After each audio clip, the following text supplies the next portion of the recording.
Would love to know a little bit more about Figure in particular, right? I think the chief sort of question that I have is why the focus on a humanoid multi-purpose robot as the form factor, right?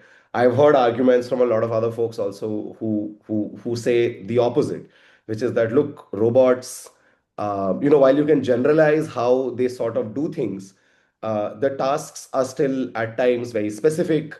It's a very 80-20 in terms of 20% of form factors will take care of 80% of the tasks that are potentially out there. So it's not even that you have to build an infinite number of variations. You can build like 10, 20 variations and it'll take care of like most everything.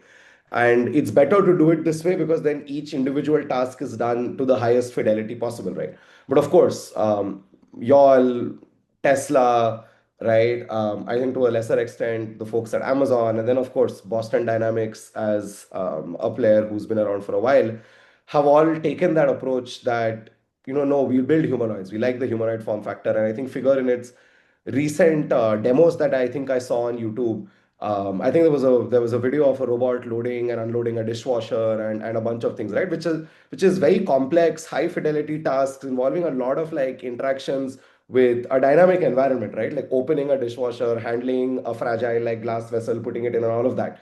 So clearly, it's working. What you all are doing, right? So maybe a couple of questions, just to like sort of talk about all of this together. One, why or did rather Figure focus on humanoid robots as its form factor? Number one. Number two, what's worked for y'all, right? What's been different? What's been the insight that the team has had, which has allowed y'all to get to this sort of unprecedented success? Would love to understand. So why this strategy, and how have y'all made it work? What's been different? What's been interesting about what you've seen at Figure? Yeah, I think as to why the humanoid form factor, so obviously I can't speak to the exact what's the reason the company is focusing on it, but my personal view on it is as to why it makes sense. Um, I see it from two perspectives. One is the technical perspective, and then one is kind of like the thinking from first principles, I guess. So if you think from, let's look at the second one first. So thinking from first principles, you know, you can in the limit, like in imagining setting all technical issues aside, like if and when we do get to general robotics, right, that we can make robots work almost as effectively as humans, let's say.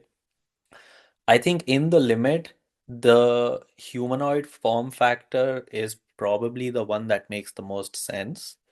And the reason is that the world already is built for humans, right? So we have like, if you just look around you, like all the objects are made such that humans can grasp them. Doorknobs and door handles and everything exists, like stairs exist because they're all optimized for um, a self-balancing bipedal two-handed 10-fingered entity, right? um and then the other thing is this is kind of more philosophical. I haven't thought too much about this, but I think that the reason that humans even evolved with this particular form factor, I think, is a reason that this was perhaps one of the more optimal form factors for the environment, or this in this environment that we live in. And um the thing that I find very interesting, again, like this is speaking in the limit, that if and when we get to general robotics, that you could argue that, hey, like I could have a wheeled robot which is like doesn't need to constantly balance itself. I could have like a 10-armed robot. I could have this or that. The issue is, I think, if you have a humanoid, that's something that can leverage all the same tools that humans have built. So, for example, if you want your humanoid robot to climb, like get something from like a high shelf on the kitchen, it can use the same step tool that a human uses, right? So you can like drag that stool, place it on the ground, step on it, open a cabinet, pick something up, and hand it to you.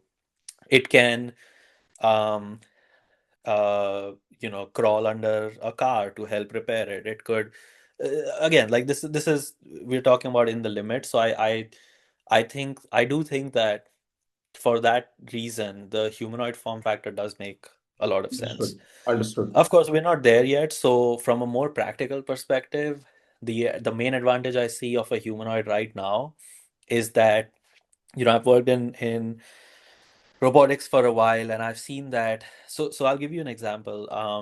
If you look at a manipulator arm, right, like an industrial arm that a lot of factories use, the if you look at the cost that goes into making into deploying that arm, the cost of the arm itself is like 20% of the total cost.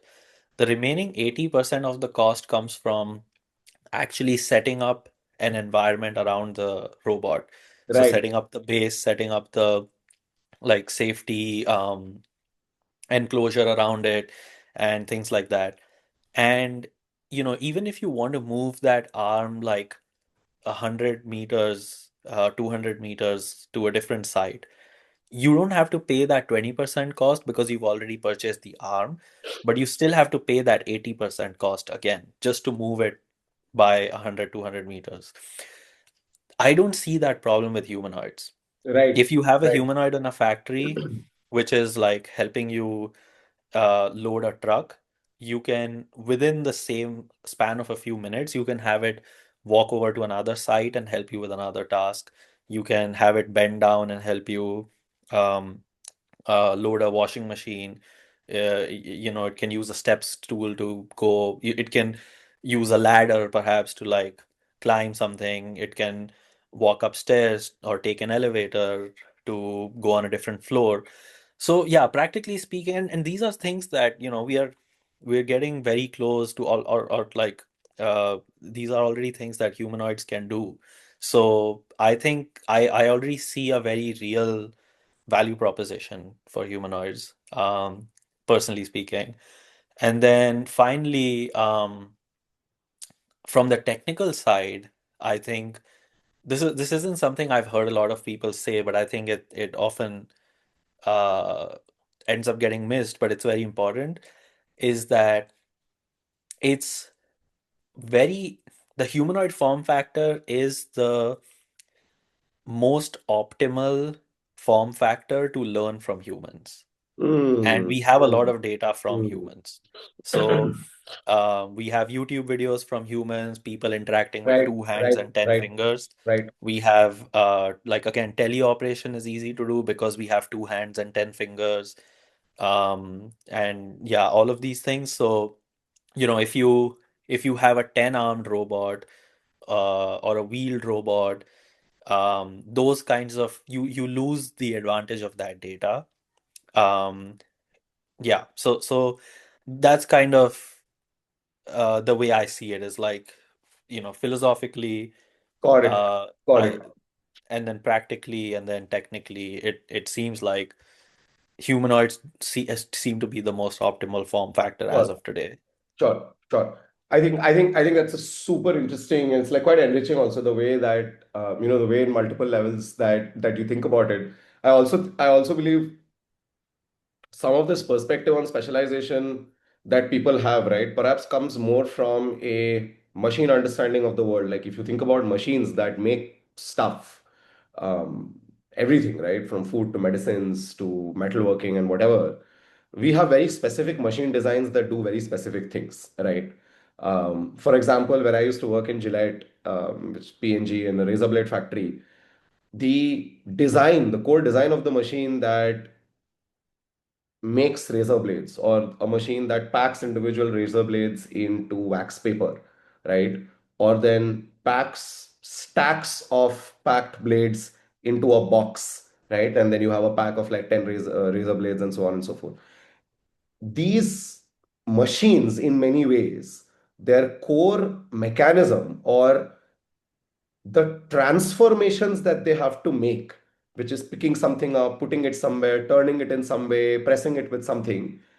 These for different products that we've learned to make over time have become very distinct, right? Like a razor blade packaging machine can do a few narrow tasks which are in and around that particular, task of razor blade packaging, right? For example, a machine that can fill sachets, right? It can fill different kinds of sachets. It can fill tomato ketchup. It can fill shampoo or conditioner, right? It could potentially fill something larger, which is hand wash, right? Different viscosity, different volumes, but the action is still essentially the same, right? You have two pieces of packaging material which are coming in like this. They're getting sealed at the bottom. They're getting filled from the top and sealed at the top, right? Again and again. So I think because people tend to often think about mechanical processes or like these sort of machine operations in terms of the transformations, that okay, what are the different tasks or the different changes that you have to take a particular raw material, pack material, all of these things through and manipulate them to be able to get a finished product. And because those have become so specific, like I think a razor blade packaging machine hasn't changed in its core design in 100 years since King Gillette started automating how any of this happens. I think we've taken that approach a little bit also to how we think about the ultimate machine, which here is a multi-purpose humanoid robot, right? Which could do these things. Because I think if you ask somebody to think about a universal machine which could make everything from razor blades to packets of chips, they would find it impossible, right, to hypothesize how a machine could be that generalizable, how it could change its effectiveness and form factors. But I think with a robot it's different, right? The robot doesn't need to change anything because it's already, because as you said, right, the human form factor is already designed to handle a very large range of diverse tasks with a decent enough degree of effectiveness, right? Such that it can work. So I think that's super interesting.